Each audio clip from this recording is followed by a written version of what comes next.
Chicago DedSec has coordinated operations, everybody mostly working towards the same goal. Rumors say that the leaderless group actually has somebody upstairs calling the shots. The Council of Daves. I can't say if it's true or not, but somebody's focusing their efforts. I know because I studied everything about them, even ran a few of their ops. I wanted to emulate them, try to figure out what worked for them and apply it to us. But the members of our Bay Area DedSec couldn't be more different from each other. Now, if there was a spectrum spanning anarchists to activists, we'd probably fill the whole damn thing. But there's one thing that unites the key crew. Each one of us has reason to hate big data, or more specifically, Bloom and its CTOS. I've been overseeing operations, making sure people get to where they need to be with the tools they require.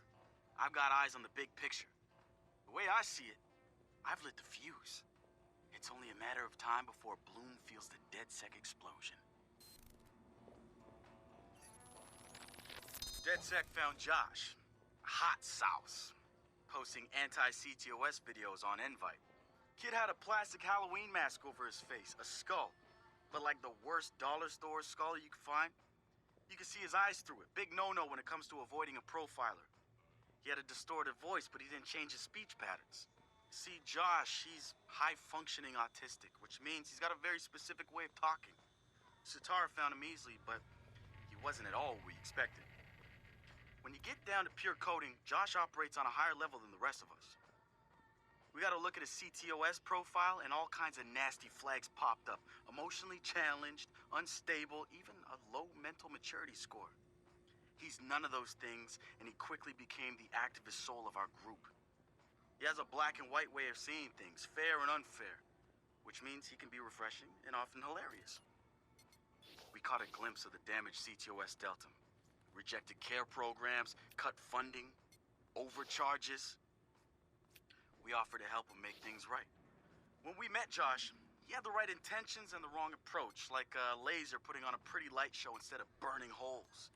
If Bloom's system wants to make him unemployable, damn straight we're gonna snatch him up and point him right back at him. The wrench. Man, what to say about this guy? Some freaky shit going on right there. I'd like to say he's actually a sensitive, charming guy beneath the harsh exterior. But I'm pretty sure he's a fucked up motherfucker all the way through. I don't even know who first recruited him. He just started showing up at local hackerspaces and building his tools of destruction. At first, I thought he was trying too hard. Like he was a FBI plant or something. But no agent is gonna pull the kind of suicidal stunts this guy does. I think the truth is, Wrench doesn't care if he dies. But he's not going quietly. Even so, I'm glad we've got the Wrench on our side. One of the group's biggest problems is lack of GSD. Getting shit done. The Wrench is pure GSD, and he brings his own sledgehammer. He's not some dumb thug either. I've seen some of his code. He's legit. Probably why he's interested in DedSec and not some street gang. You know what? I take that back.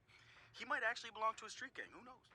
One thing I do know about Wrench, the man hates Bloom. I mean, hates them. I can't get the why from him.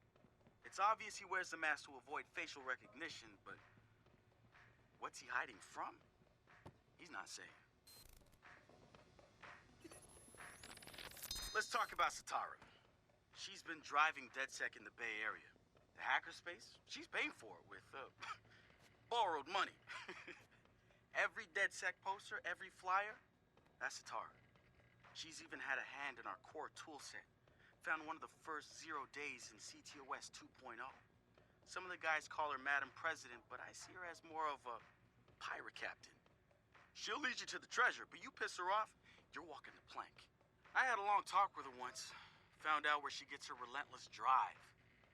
She's got rich parents back home in Calcutta, and I mean like drive a car in the house rich. They sent her to Ivy League schools, yes, plural, hoping to expand the dynasty, I suppose. But she didn't stick with it. She rejected their money too. Everything she's got now was taken from people she says didn't deserve it. Satara's seen her own relatives pulling strings, taking advantage. She says shit like that will never change because people at the bottom think they can't change it. And she says we're right at the heart of it now, with Silicon Valley pushing us towards a point of no return, replacing elite individuals with unstoppable corporations.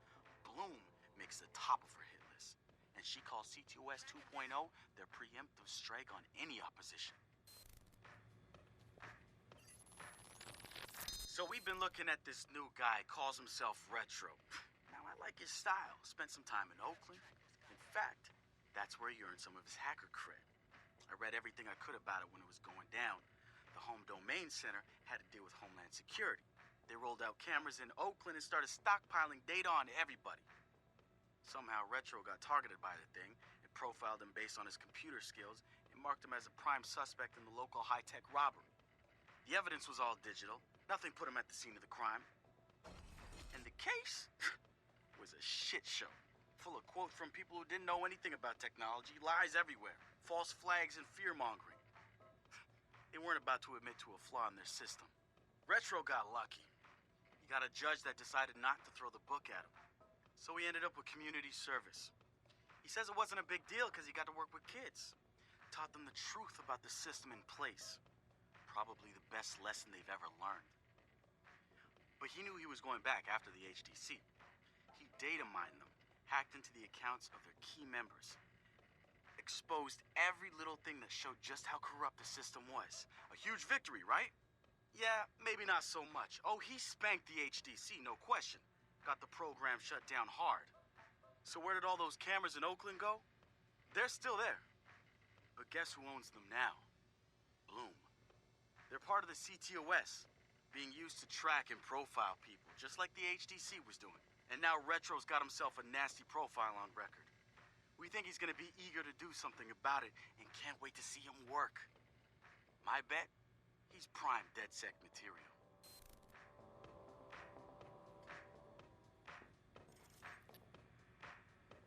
Hi.